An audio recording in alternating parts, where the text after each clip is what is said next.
This is so we can get something of all of you guys to remember you by. How's that? Yes, and it will be shared with Oklahoma University because we speak with a class there as well. An entrepreneurship class that I've spoken to twice. We're just going to let that play behind us so you guys can see some of the just the fun stuff that we kind of did to get our name out there. And as you guys heard, we started out 3.5 years ago. Hope's from here. I'm from Ohio. And we're just normal people. We didn't have a bunch of money in the bank. As a matter of fact, we were both executives of the same television company. We were working all over the place. We were doing great. But then the Great Recession hit, and we call it the Great Recession now. I don't know. By we, I mean me. So, but that hit, and that wasn't that big of a deal because we were like, okay, no big deal. We're going to make calls to our contacts. We're going to get jobs. It's not a problem. Well, 9 months passed. It was a problem. Then she got downsized. Then it was almost devastating. Didn't really know what we were going to do at this point because everyone kept saying, oh, well, you guys are really, really great. I love your resume, but you're overqualified. Dun, dun, dun. So we were like, hey, man, I just won't do as good of a job for you. How about that? Just give me a paycheck, man. I got a kid to feed. I got a wife that's going to hate me if I lose this house. So, it was tough. But, there's something they say about Irish people, and we call it tenacity. But, we weren't going to let this defeat us. We weren't going to let this, determine our outcome. We weren't going to let the situation determine our outcome. So, really, when we started, one of the first questions was identifying why and what. What do we want to do? What I had done before was all national, which meant that none of my clients were from here. But I grew up here, and I loved this community and the mom and pop businesses that my friends owned for 40, 60 years that were losing their buildings, losing their equipment, losing their ability to stay in business and to survive, basically. And that really bothered me. So we brainstormed for a while and decided that needed to be our niche. We needed to take all the skill and everything that we knew that had productions priced way up here, hundreds of thousands of dollars, and bring that down to an affordable rate and really just help people. You know how it was, people didn't have to market themselves. They didn't have to go out and do much. If you knew people in the community and you had been here and you were established, you were trusted, you just had business. That's not the case anymore. And these people didn't know how to market themselves, and frankly, they weren't really that into it. So we faced that challenge when we were starting because we had to educate people. Much like you come to class, we had to educate our customers. We had to find people that could potentially be our customers, and then we had to actually get them to understand why in the world would they want video. Sorry, and once they understood why they needed video, they'd be like, well, but what would I do with it even if I did one? So it was an entire process that we had to go through to teach people.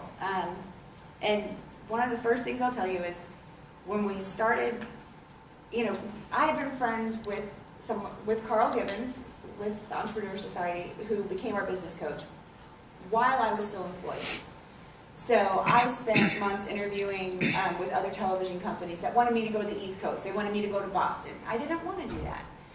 And one day I just I picked up the phone, he and I talked, and I picked up the phone and I go, Carl, is this ridiculous? Or I know what I'm doing and I've done it for someone else for years. Can I not just do this for myself and maybe I'll get some of the benefit for a change? And he was like, I've been waiting for you, for that light bulb to come on for I don't even know how long. But we did seek wise counsel, and I think that goes back to you. Yeah, that's the key. There are a lot of dream stealers out there. And they don't mean to be, it's their condition to be, because there's this big facade out there that's called corporate reliability, corporate security, and you're going to be safe if you work for corporate America. And you can work there forever as long as you're a good employee. They'll take care of you. Not true. Not true. But before you make that leap, you need to talk to wise counsel, and that's to talk to people that have a vested interest in you, that care about you, like the people in the back of the room. They do care. They want to see you succeed, or they wouldn't be here. Now, they get paid to be here, but no, they don't get paid to be here? No. This is my time. That's her time. So there you go. That's a big deal. Those are the people that you want to seek their counsel and seek this wise counsel. I was lucky enough to have a father that was an entrepreneur. I just didn't think he could find a job that he liked and stayed with for a while. But he used to say that job just means just over broke. And now, don't get me wrong. Jobs are important. They're key, but they're a means to an end. They're a means to an end to get you to grab hold of that little feeling that's in your gut, that's in your heart. I'm telling you, that's what you're meant to do. Whatever you do and you get excited about doing, that's what you're meant to do. Now, if you can figure out a way to make that a product or a service to offer people, and if you keep them at the forefront of your mind and their success, then your success is going to follow. And you don't have to worry about chasing the dollar. Because when you chase the dollar, I promise you, you'll never catch it. And if you do, it won't be worth it. Amen. That's true. So I know we sound like a broken record, but please get wise counsel. Yes. When I worked at the television company, I had developed enough original programming that they said, you know what, you're making money and we don't really have a way to even bring it in the company. So what we're going to do is start a production company. So I basically started it, I made it successful, we won all these awards, yada yada. In the end, that didn't really do me any good anyway, but it gave me great experience. But what I learned when it came time to do my own is, I didn't actually start my own business when I was with them because I had an accounting department, I had a lawyer on staff, I had people who did all that nitty-gritty stuff that you guys are learning here for me. So I needed to come to the SBDC and spend time with Dan Rogalski and his team. I needed to reach out to people in the community who already had done this and could give me advice because I didn't want to do it wrong. There's no point in doing something if you're not going to do it right. And especially doing something on your own, the last thing you want to do is put yourself in harm's way for liability or any of those other things.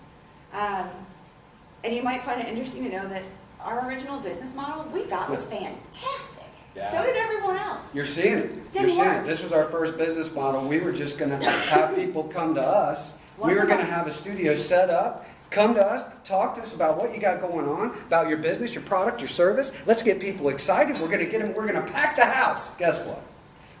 It worked once because we had a lot of friends. And we had people who came that they said, you know, I've never done video. I'm here because I like you. We had one client in particular who's still our client to this day who's now done like a dozen. Because once he saw it, he said, ooh, I can use this to go to investors. He had an invention. Ooh, I can take this to venture capitalists. This is going to help me sell my product. This is going to explain the urgency and the importance of what I do. So it's a continuing education process. But our original business model didn't work. So what we had to do was really pay attention to what our customers wanted, not what we thought they wanted. And so you have to pay attention and adjust your course based on the reality. You can live in dream world, but it's not going to do you any good. It's not going to buy you groceries. Well, and you know what? That statement right there, there's a lot of people. You know, we work with a lot of nonprofits because it's important to us to make a difference while we're here with the talents that we were given. And we love working with nonprofits, and that's become something that's really close to our heart. But there's, you know, with the hearts that we have, it's really tough sometimes when you see these nonprofits that really are making a difference, and they want to make a difference, but they don't have a budget. But you can get yourself so overwhelmed with people that you're giving of your time and you're giving of your talents. And don't get me wrong, it's worth it. But at the end of the day, you've got to be doing something to bring money in the door. Now, the good thing about owning your own business, you get to call the shots. You get to determine what your time is worth. Unlike like we go back to that construct of the corporate idea is of what you're worth. You determine what you're worth, rather than let someone else tell you that. The way that we decided to reel that in was, you know, we said in the beginning, we sat down and we had a purpose statement. Okay? This has been our guiding, our compass, our guiding light here. We wrote down a purpose statement. And above all else, our goal is to use the talents that we were given to make a difference in other people's lives. Whether that means help the mom and pops, help the entrepreneurs, help the nonprofits, That's what we want, but let's see how that goes. But our main purpose is we're going to make a difference for these people that are suffering, don't have the money to compete with these other people that have huge pockets, and they don't care about the consumer. All they want is their money. That's how we identified our niche. That's how we identified it, and we stuck to that. And to this day, our goal is to take those people's story and share it and build their brand with that story. And that's really a key, is if you share your story, you become something that your clients, your customers can relate to. When you can relate to that, it builds a brand that they are loyal to. When you build the brand, you grow your business. That's what we stuck to. That's our mantra. Share your story, build your brand, grow your business, cost-effective video that works for you. It duplicates your efforts exactly how you did it the first and perfect time. Some good advice that we can give you that really made a huge difference for us was planning. And not just the tedious, nasty bookkeeping stuff. I say nasty because I can't add to save my life. Even though I took statistics. I took it twice, but I passed. But we were really clear to be sure that we were strong on our branding, on who we were, what we were doing, what we represented, how we were going to convey that to people. And so See? I'm wearing my branding. He's wearing his. It's everywhere. It's the best business card you can have. It is. We were strong on branding. That hasn't changed. It's worked well for us. If you put the forethought and the effort and the energy in when you first are getting ready to launch, and you come out like a professional, you're automatically put in your customer's eye as a professional, as an expert. Build upon that. If you come out with something that's kind of, I just threw it together, I didn't hire anyone, I didn't consult an expert, it will backfire on you. So make the effort. And we did start with, like he said, we started our company in the middle of summer, not the busiest time in Naples. So we started our company with the focus on, let's do what we love and help people because we need examples anyway. So we did the give back for the first 6 months. That's what we did. We gave stuff away and we networked with people and we met people and we showed them what we could do and what a difference it could make.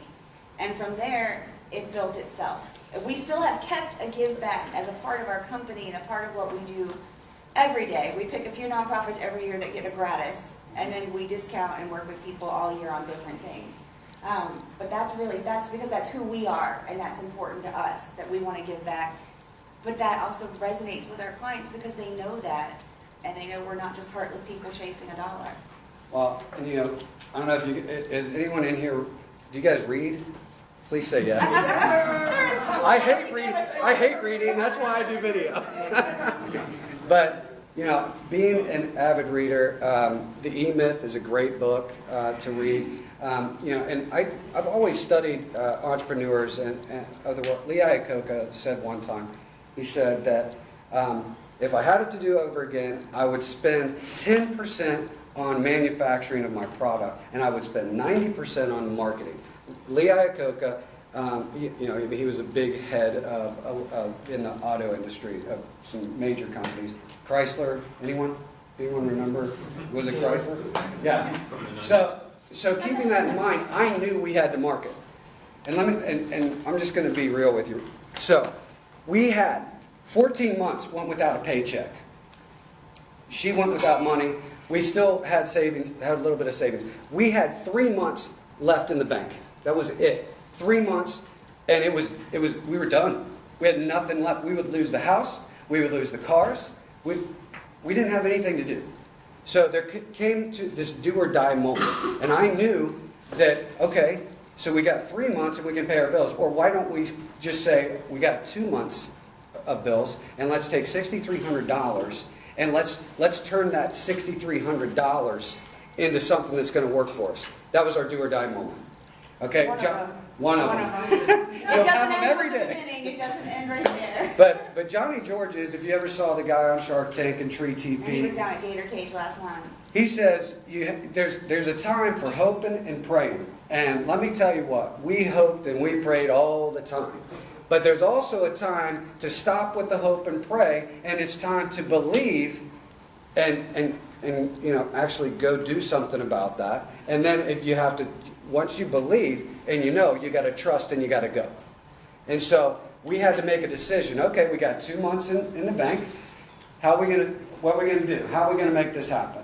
And so that was when we did it. And that's going to test your depth of faith, not just in yourself, but if we're with a partner.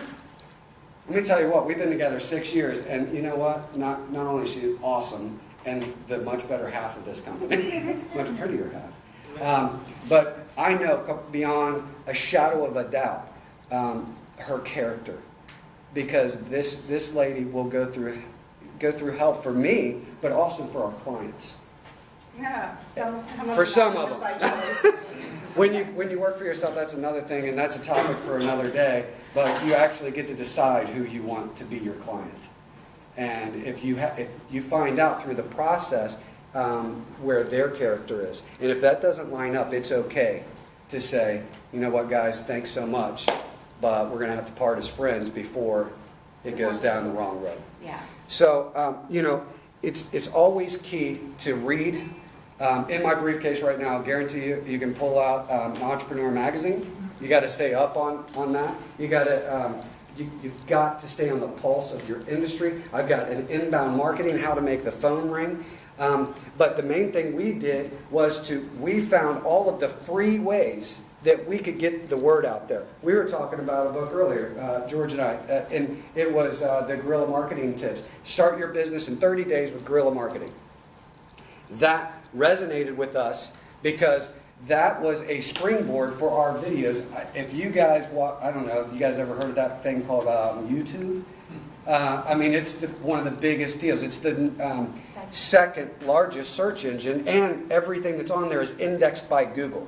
So what that does is it helps you rise up organically in the Google indexes without any SEO effort, which is awesome because people don't understand SEO anyway. I was talking to an SEO guy today. So, this hour meeting went to 3 hours very, very quickly.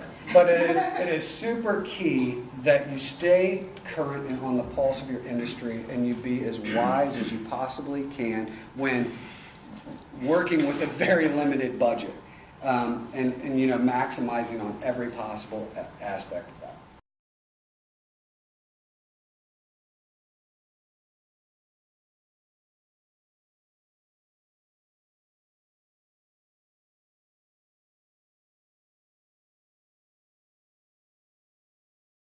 Business license, insurance. We had to set up the company, we had to get an accountant, we had to get insurance, we had to get the website, all the equipment, and then we bought myself a pair of jeans and a shirt and and then we bought her a couple of outfits so that we could do our first videos. And a haircut, I think I got. And she got a nice haircut that we wrote off. But it was key because one of our partners, she always says, your image is your brand. That's why First impressions count. They really do. And that's why you see us with this Guerilla Media logo. Not only do we love it and live by it, just like you guys. I went, don't get mad, I went to The Ohio State University. I also went to University of Cincinnati, which is really tough to watch football last week because they played each other. But, I'm still a Buckeye at heart. So, that being said, the branding, just like what you guys got going on, whenever you wear your FGCU shirt, wear that eagle with pride, because these not only are the best years of your life, but that's your brand. That's who you represent. And that's why it's over your heart. And that's how you should feel when you wear that. I love wearing this. So, sorry, I get a little passionate about that stuff. Something that's interesting is, as difficult as the time we started in, and with the little bit of money we had and everything, our first year we were actually profitable. I'm not saying I made a ton of money, but to look at our books, to even be profitable at all is a miracle your first year. Entrepreneur just put out an article saying, your first year of business, prepare to be broken and not make any money. So we were very fortunate, but it was hustle, it was dedication, it was consistency, leveraging every piece of free advertising and marketing that we could find, word of mouth, meeting people, doing presentations, educating. Each year we've almost doubled in our business for 4 years. Yeah. We've turned our initial investment of $6,300 into over $300,000. And in the first 3 months. in the first 3 years. And in 2015, we're projected to do $500,000 Just in that year. just in that year. So We're debt-free, by the way, too. we are debt-free. It's not, pluses and minuses, something that I actually learned at one of these meetings, is we thought, I don't want to owe anybody anything. As a business, you kind of need to establish credit, so that may not be the best way to do it. Because, we started with a one-page business plan. Our business plan after 3.5 years is 88 pages. Now it's officially something we could take to someone to consider and say, evaluate our finances, evaluate our marketing, evaluate our plan. It works. We're a business. We're actually a business. We're not just an idea in our guest room anymore, which is where we were for quite a while. We have an office, we have a studio. I think the best advice we could probably give you when and if you start your own business, don't forget to work on your business, not just in your business. If you get caught up in work just in your business, you have a job. You have a job with yourself, but you have a job. If you're working on your business, you're growing it. It can be something more. It can be something else. You can help other people. We've employed another person for 4 years. That's amazing to me. And we're adding people this year, and it's just really cool. We always do commercials.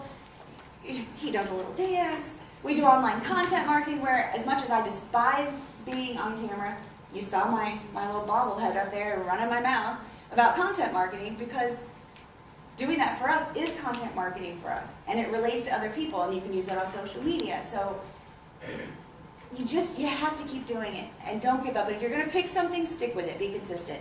Don't start something and then go 2 months later, it didn't work. A marketing effort or this or that. Be So patient. many people pull a plug without giving something a chance.